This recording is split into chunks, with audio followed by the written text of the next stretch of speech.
Venezuela అంశాన్ని ప్రస్తావిస్తూ మాజీ ఎంపీ విజయసాయిరెడ్డి ఆసక్తికర ట్వీట్ చేశారు.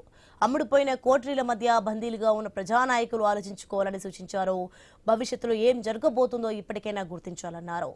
వెనిజువెలా భారీ ప్రజాదరణతో ఎన్నికైన తర్వాత army, navy, air force, intelligence అధిపతుల చుట్టూ ఉన్న ఆ దేశ అధ్యక్షుడిని, అతని భార్యని ప్రెసిడెన్షియల్ ప్యాలెస్ నుంచి అమెరికా ఎలాంటి ప్రతిఘటన లేకుండా తీసుకెళ్లిందంటే కారణమేంటి అని ప్రశ్నించారు.